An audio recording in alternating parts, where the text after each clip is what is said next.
Hello students, मैं यादवेंद्र स्वागत करता हूं आप सभी का आपके अपने चैनल अपनी ई पाठशाला पर। आज एक बार फिर से हम हाजिर हैं आपके पास कक्षा 12 में हिंदी विषय के पाठ्यक्रम में हुए परिवर्तनों को लेकर कुछ चर्चा करने वाले हैं। जी हां, तो यह जो परिवर्तन हुआ है यह केवल सत्र 2020-21 के लिए ही मान्य है। पाठ्यक्रम में महत्वपूर्ण परिवर्तन हुआ है। यूपी बोर्ड ने 30% कोर्स किया है कम। आज हम जानेंगे क्या क्या है पढ़ना और क्या हमें नहीं है पढ़ना।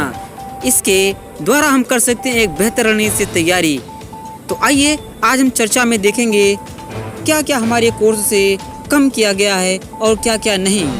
और हाँ, यदि अभी तक आपने चैनल को सब्सक्राइब नहीं किया तो प्लीज़ चैनल को सब्सक्राइब करें और अपने सभी दोस्तों तक यह वीडियो ज़्यादा से ज़्यादा शेयर करें, क्योंकि यह चैनल लाया है आपके लिए सभी प्रकार की जानकारियाँ, चाहे वो यूपी बोर्ड से संबंधित जानकारी हो या फिर अदर स्टेट बोर्ड या फिर सीबीएसई बोर्ड। इसके साथ ही आपको यहाँ पर मिलती हैं सभी प्रतियोगी परीक्षाओं से संबंधित जानकारियाँ, फिर चाहे वो रेलवे से हो या फिर यूपी पुलिस या एसएससी, इन सभी से संबंधित जो भी जानकारियाँ हैं, एक सही और सटीक जानकारी आपको यहाँ पे प्रदान की जाती है। तो आइए चर्चा करते हैं आज के विषय पर।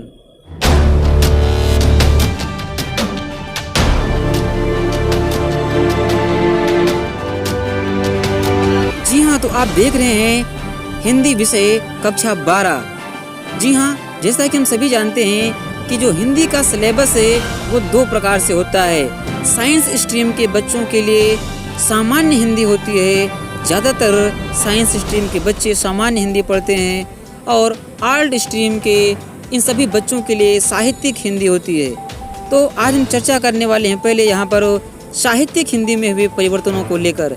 जी हाँ, तो यहाँ पे निर्देश में हमें क्या दिया है, कोविड-19 महामारी के कारण शैक्षिक सत्र 2020-21 से विद्यालयों में पठन पाठन का कार्य न हो पाने की स्थिति में सम्यक विचारोपरांत विषय विशेषज्ञों की समिति द्वारा निम्नवत 30%, जी हाँ कितना 30% पाठ्यक्रम यहाँ से कम किए जाने की अनुशंसा की गई है। यानी कि हमारा जो सिलेबस अभी तक हुआ करता था उसमें से 30% कोर्स क्या किया गया है, कम कर दिया गया है। तो यहाँ पर हम देखेंगे गद्य से क्या क्या कम किया गया है। तो सबसे पहले लेसन नंबर 2 यहाँ पे हमें देखिए दिया है जैनेन्द्र कुमार द्वारा रचित। तो यहाँ पर हमें भाग्य और पुरुषार्थ, जी हाँ लेसन नंबर 2, ये लेसन यहाँ से क्या कर दिया गया है, कम कर दिया गया है। इसके जस्ट बाद लेसन नंबर 3 कन्हैया लाल मिश्र का है रॉबर्ट नर्सिंग होम, ये लेसन भी यहाँ से क्या कर दिया गया है, कम कर दिया गया है। और इसके बाद लेसन नंबर 7 हरिशंकर पारसाई जी का क्या है, निंदा रस। तो निंदा रस ये लेसन भी यहाँ से क्या किया गया है, कम कर दिया गया है। तो इस प्रकार से गद्य से कुल 3 लेसन यानी कि यहाँ से 3 चैप्टर क्या कर दिए गए हैं, कम कर दिए गए हैं। इसके बाद वहीं पर हम चर्चा करें कथा साहित्य हेतु। तो कथा साहित्य में यानी कि जो कथा भारती की पुस्तक चलती है उसमें से यहाँ पर देखेंगे हम तो 2 कथाएं, जी हाँ भीम साहनी द्वारा रचित क्या खून का रिश्ता। तो खून का रिश्ता ये भी सिलेबस से हटा दिया गया है। उसके बाद लेसन नंबर 3 शिवानी द्वारा रचित लाठी कहानी। जी हाँ, तो इस प्रकार से कथा साहित्य के क्षेत्र से भी 2 लेसन क्या कर दिए गए हैं, समाप्त कर दिए गए हैं। इसके बाद हम चर्चा करेंगे काव्य हेतु निर्धारित पाठ्यक्रम। जी हाँ, यानी कि काव्य से क्या क्या यहाँ से कम किया गया है। तो सबसे पहले आप देख रहे हैं लेसन नंबर 2 जगन्नाथ दास रत्नाकर, इनके द्वारा यहाँ पे दिया है उद्धव प्रसंग और गंगावतरण, ये दोनों यहाँ से क्या कर दिए गए हैं, कम कर दिए गए हैं। इसके बाद लेसन नंबर 4 पे आते हैं मैथिली शरण गुप्त द्वारा रचित कैकेयी का अनुताप गीत। जी हाँ, तो कैकेयी का अनुताप गीत ये भी यहाँ से क्या कर दिया गया है, कम कर दिया गया है। फिर इसके बाद लेसन नंबर 5 जयशंकर प्रसाद द्वारा रचित गीत। जी हाँ, तो गीत यहाँ से क्या कर दिया गया है, कम कर दिया गया है। फिर नेक्स्ट लेसन में हम क्या देख रहे हैं सूर्यकांत त्रिपाठी निराला द्वारा रचित संध्या सुंदरी। जी हाँ, इसको भी यहाँ से हटा दिया गया है। लेसन नंबर 7 स्मितानंदन पंत द्वारा रचित है, यहाँ से परिवर्तन, इसको यहाँ से क्या कर दिया गया है, कम कर दिया गया है। और लास्ट में लेसन नंबर 9 रामधारी सिंह दिनकर द्वारा रचित पुरुरवा और उर्वशी, इन दोनों को यहाँ से क्या कर दिया गया है, कम कर दिया गया है।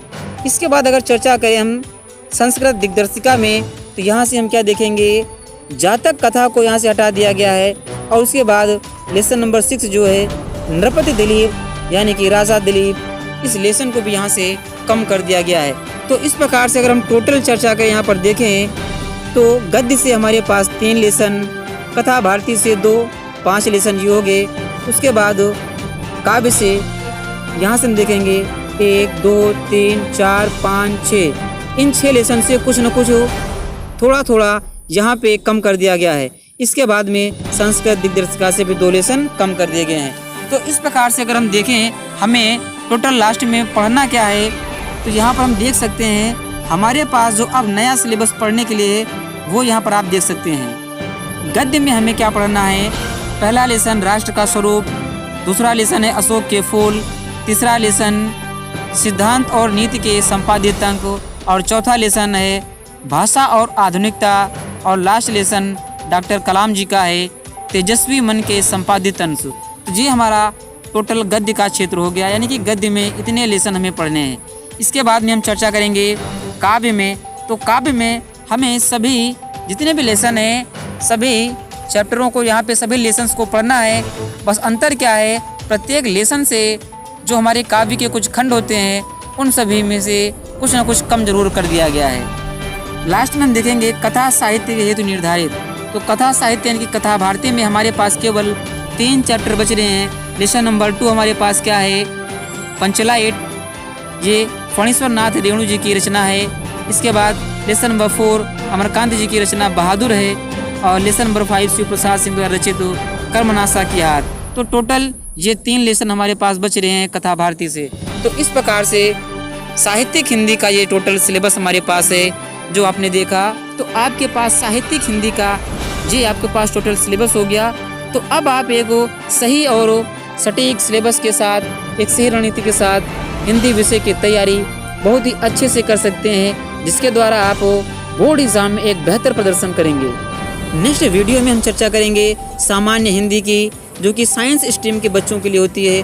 तो आज का यह वीडियो कैसा लगा, इस पर आप अपनी राय कमेंट बॉक्स में दे सकते हैं। और हाँ, यदि अभी तक आपने चैनल को सब्सक्राइब नहीं किया तो प्लीज़ चैनल को सब्सक्राइब करें और अपने सभी दोस्तों तक यह वीडियो शेयर करें, जिससे यह जानकारी आपके सभी मित्रों तक हो सके और वह भी एक बढ़िया तैयारी कर सकें।